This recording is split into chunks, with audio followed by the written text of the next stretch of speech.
नमस्कार, CSK news में आपका स्वागत है दोस्तों। सबकी बड़ी खबर निकल के आ रही है। आपको बता दें, फिलहाल लक्षद्वीप ट्विटर पर ट्रेंड कर रहा है। आखिर मोदी और शाह ने कैसे बीफ बैन करने के बाद मुस्लिमों में है भयंकर नाराज़गी। जी हाँ, इसके साथ कौन कौन से ऐसे कानून लाए गए हैं जो लक्षद्वीप में उन लोगों को नागवार गुजर रहे हैं। आखिर क्यों डंडा किए बैठे हैं सांसद मोहम्मद फैजल। जी हाँ, इसके बारे में आपको बताएंगे। लक्षद्वीप का क्या मामला निकल के आया है, दूसरी बड़ी अपडेट निकल के आ रही है दोस्तों। फिलहाल बाइडेन प्रशासन का बड़ा ऐलान, खुफिया एजेंसियों को कड़े और बड़े निर्देश दिए। कहा 90 दिनों में तलाशे जाएं कहां से पनपा है ये कोरोना वायरस। जी हाँ, बेहद बड़ी अपडेट निकल के आ रही है, इसके बारे में भी आपको बताएंगे। और इस बीच चक्रवात यास, पीएम मोदी कल ओडिशा और बंगाल का दौरा करेंगे। जी हाँ, ये भी आपको बताएंगे। बंगाल से पूछे बड़ी खबर निकल के आ रही है। लाल किले पर कब्जे को लेकर, किसानों द्वारा किए गए कब्जे को लेकर बड़ा खुलासा। धरना स्थल बनाना चाहते थे किसान। बड़ी अपडेट, मोदी सरकार को बदनाम करने की साजिश रची गई थी, तो वो भी बताएंगे। और इस बीच महाराष्ट्र की महाविकास आघाड़ी सरकार में फिर से दरार आ रही है।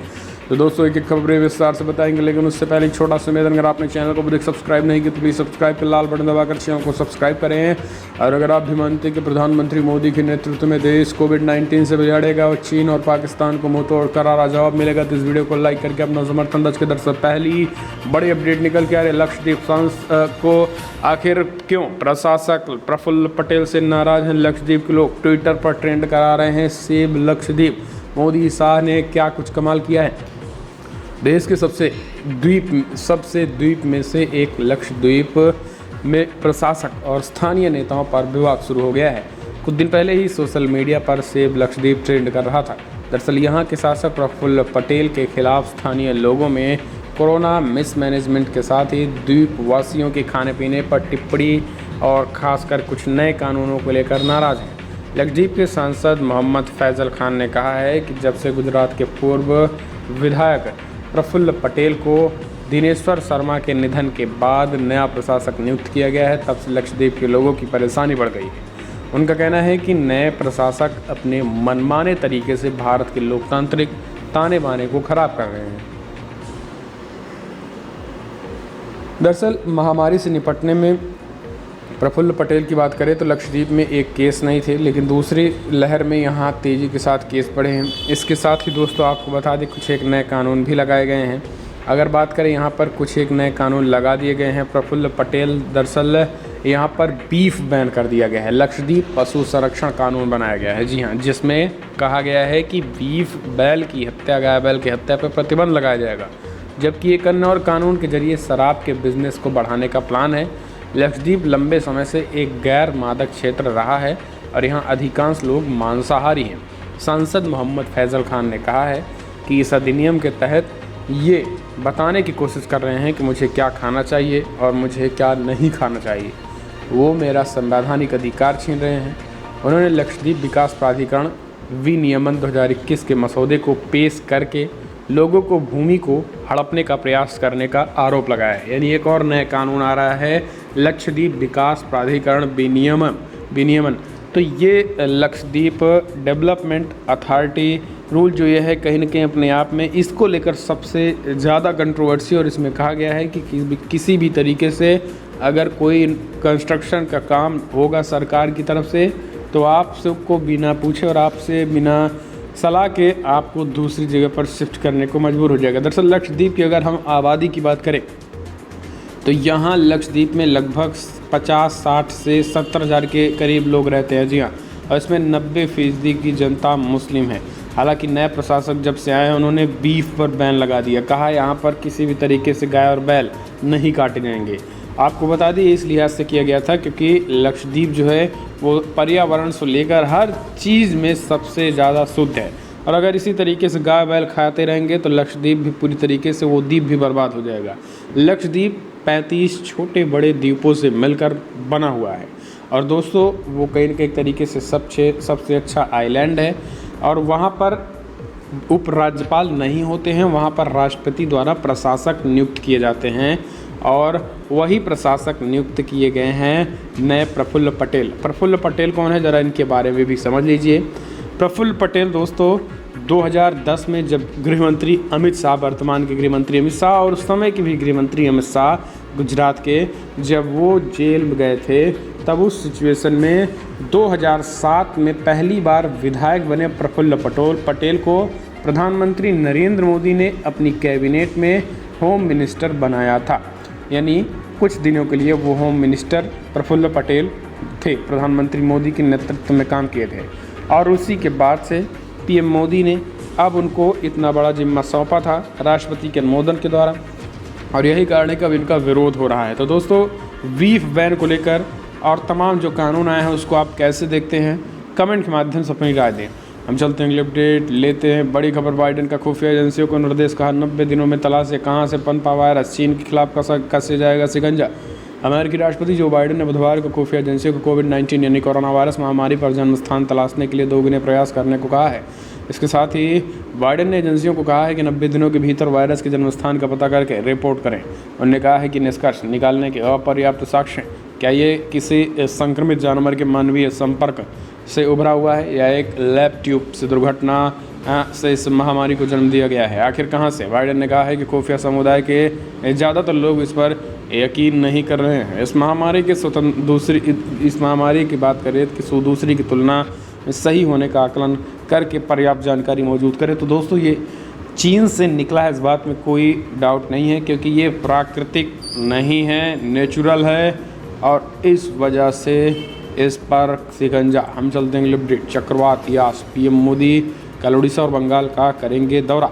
दरअसल प्रधानमंत्री नरेंद्र मोदी उड़ीसा और पश्चिम बंगाल का दौरा करेंगे। इस दौरान चक्रवात यास से हुए नुकसान का जायजा लेंगे। पीएम पहले भुवनेश्वर जाएंगे और यहाँ समीक्षा बैठक करेंगे। इसके बाद बालासोर, भद्रक और पूर्वी मिदनापुर का हवाई सर्वेक्षण करेंगे और बंगाल में समीक्षा बैठक करेंगे। चक्रवाती तूफान यास के बुधवार देश के पूर्वी तटों से टकराया था। चक्रवात के दौरान 145 किलोमीटर प्रति घंटे की रफ्तार से तूफानी हवाएं चलने से कई मकान क्षतिग्रस्त हो गए, खेतों में पानी भर गया। यास के कारण उड़ीसा, पश्चिम बंगाल और झारखंड में तबाही मची और तीनों ही राज्यों में 21 लाख से अधिक लोगों को सुरक्षित स्थानों पर पहुंचाया गया।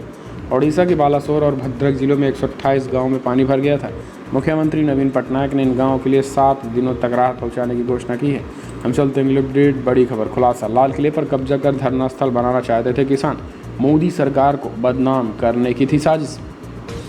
दरअसल दिल्ली के लाल किले पर हुई हिंसा को लेकर दिल्ली पुलिस ने जो चार्जशीट फाइल की है उसमें कहा गया है कि 26 जनवरी के दिन लाल किले पर कब्जा कर उसे नया प्रदर्शन स्थल बनाना चाहते हैं। दिल्ली पुलिस ने बीते दिनों लाल किले हिंसा मामले में चार्जशीट फाइल की गई थी। अब दिल्ली पुलिस के सूत्रों के हवाले से खबर आ रही है कि इस चार्जशीट में पुलिस ने कहा है कि पूर्व योजना के अनुसार किसान लाल किले में बड़ी संख्या में घुसे और घंटों इनके प्रांगण में रहें। किसानों ने इस काम के लिए 26 जनवरी की तारीख इसलिए चुनी ताकि मोदी सरकार को विश्वव्यापी तौर पर बदनाम किया जा सके। हम चलते हैं अगले अपडेट। बड़ी खबर निकल के आ रही है। दरअसल कॉलर पकड़ने से आग बबूला हुए थे सुशील, बेइज्जती का बदला लेने के लिए बुलाए थे गुंडे। जी उस रात की कहानी सुनिए। दरअसल पहलवान सागर धनगढ़ हत्याकांड मामले में चौंकाने वाले खुलासे हैं। 4 मई को पहलवान सागर की ही हत्या हुई थी। जांच में पता चला कि उस दिन छत्रसाल स्टेडियम में कुछ लोगों ने सुनील कुमार की बेइज्जती की थी। उसी का बदला लेने के लिए उन्होंने हरियाणा से गुंडे बुलाए थे। रात में इन गुंडों ने मारपीट की और सागर की मौत हो गई। आखिर क्या हुआ था, पूरा घटनाक्रम फिल्म स्टाइल में है। दरअसल बीती 4 मई को वारदात के दिन कुख्यात गैंगस्टर काला गज्जाजेठी के ममेरे भाई सोनू रविंद्र उन्ने का मॉडल टाउन वाले फ्लैट को लेकर पहलवान सुशील से झगड़ा हो गया। उन लोगों ने सुशील पर हावी होकर उनकी शर्ट को कॉलर को फाड़ दिया था। इतना ही नहीं, उसे देख लेने की धमकी लेकर दौड़ा भी दिया था। जिसके बाद सुशील को अपनी बेइज्जती नागवार गुजरी।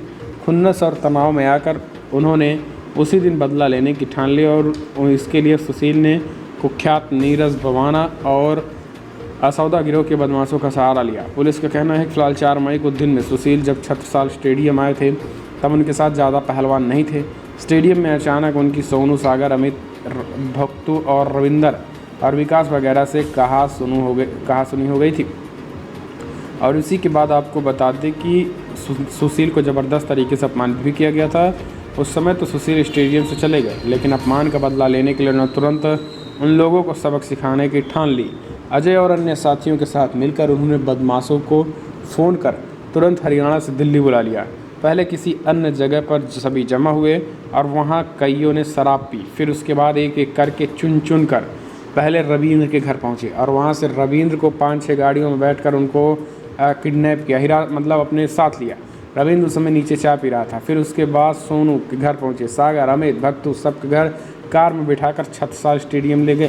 पूरी फिल्मी स्टाइल में वहाँ उनका जमकर कुटाई हुई और जमकर पीटे, जिसके बाद मौत हो गई सागर की। और आपको बता दें कि सोनू को भी जमकर मारा पीटा गया था, लेकिन अब उनकी मौत हो गई। उसके बाद वो घर आकर सो गए थे। सुबह जब पता चली कि उनकी मौत हो गई तब भागम भाग लगा कि अब भागो, और यही पूरा माजरा उस रात का बताया गया है। हम चलते हैं अपडेट। महाविकास अघाड़ी सरकार में दरार, प्रमोशन में आरक्षण और रिफाइनरी के मुद्दे पर अड़ी कांग्रेस तो कैबिनेट मीटिंग। महाराष्ट्र की महाविकास अघाड़ी सरकार में भले ही ऊपर सब कुछ समान दिख रहा, लेकिन अंदर खाने गठबंधन के तीनों दलों में तल्ख तेवरें दिख रही हैं। खासतौर पर शिवसेना के नेतृत्व वाली सरकार की ओर से प्रमोशन में आरक्षण पर रोक और नानर ऑयल रिफाइनरी के प्रोजेक्ट को ठप करने का कांग्रेस ने विरोध किया है। इसी बीच गुरुवार को महाराष्ट्र सरकार की कैबिनेट मीटिंग होने वाली है और इसमें कांग्रेस के नेताओं की ओर से दोनों मुद्दे को उठाया जा सकता है। अटकल इस बात भी लग रही है कि यदि शिवसेना इन मुद्दों पर सहमत नहीं होती तो कांग्रेस सरकार से अलग हो सकती है। हालांकि हिंदुस्तान से बातचीत करते हुए सीनियर कांग्रेस लीडर बाला साहब थोराट ने ऐसी अटकलों को खारिज कर दिया है। हम चलते हैं अपडेट लेते हैं दोस्तों। बड़ी खबर, साइक्लोन यास का असर, 4 की मौत, बंगाल में 3 लाख घरों के अनुसार पानी घरों को नुकसान। राहत बचाव पर जोर जारी है। दरअसल बंगाल की खाड़ी से उठा साइक्लोन अब शांत होता दिख रहा है। बीते दिनों बंगाल के उड़ीसा के इस तूफान के कारण काफ़ी हालात हलचल तेज हो गई थी। बुधवार को जब साइक्लोन को लैंडफॉल हुआ तो बंगाल और उड़ीसा में काफ़ी नुकसान हुआ था। तेज़ बारिश और हवा के बाद वजह से काफ़ी चीज़ें तहस नहस हो गई थी। हालांकि अभी ये साइक्लोन भले ही शांत हुआ है, लेकिन इसका असर जारी है। गुरुवार को झारखंड, बिहार तक बारिश हो सकती है और इसका ही इफेक्ट हुआ है। बड़ी खबरों में इतना ही, लेकिन अगर आपको वीडियो पसंद आया तो लाइक कर, शेयर करें, कमेंट के माध्यम से अपनी राय देना ना भूलें। इस वीडियो में इतना ही। जय हिंद, वंदे मातरम।